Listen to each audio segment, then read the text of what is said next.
Ունենք փաստորեն զոհեր եւ զոհերը խաղաղ բնակչությունն է եւ այստեղ մեր եւ դիվանագիտությունը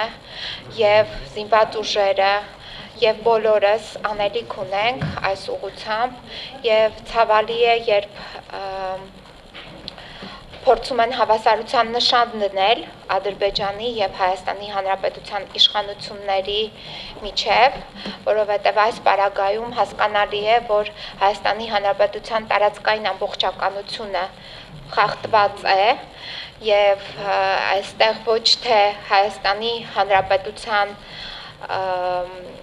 պատասխանատվությունն է, այլ ընդհակառակը մենք պաշտպանվողի դերում ենք եւ մեր վրա են հարձակում գործադրել, հարձակվել եւ այստեղ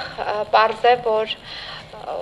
հավասարության նշան չպետք է լինի եւ ընդհանրապես յուրաքանչյուր պետական պաշտոնյա կամ այլ անձ այս ուղղությամբ նույնպես պետք է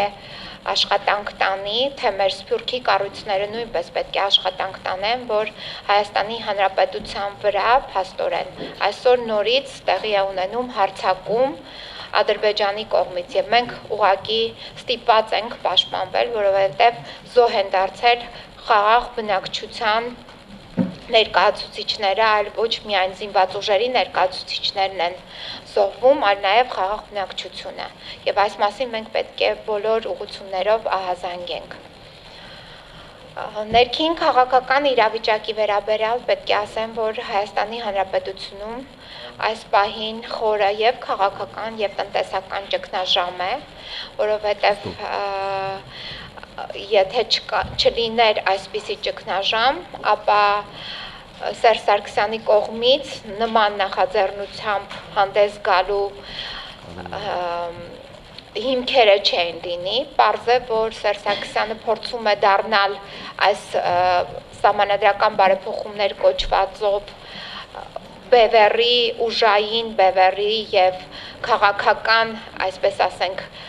բևեռի կենտրոն եւ փորձում է իր շուրջ համախմբել Հայաստանի Հանրապետությունում գործող քաղաքական եւ ընդհանրապես հանրային կյանքում աշխուժություն եւ գործունեություն ծավալող բոլոր ուժերին եւ ներկայացուցիչներին եւ այդ Բաղրամյան 26-ում անցկացվող իր կողմից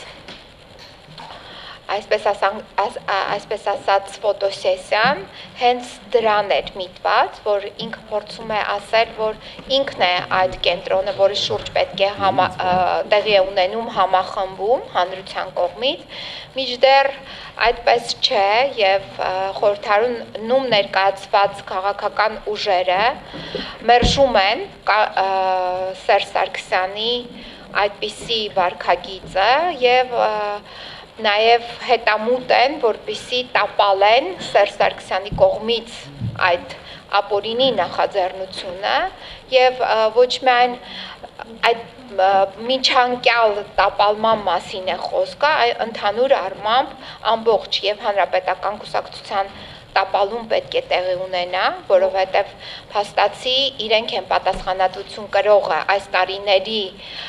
ծավալած քաղաքականության համար, որը եղել է ապազգային քաղաքականություն, ոչ միայն այն առումով, որ Հայաստանի Հանրապետության քաղաքացիները ստիպված են եղել արտագաղթել, այլ նաև այս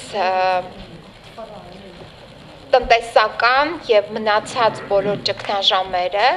հենց Սերժ Սարգսյանի պատասխանատվության ներքո են գտնվում եւ հանրապետական կուսակցության եւս։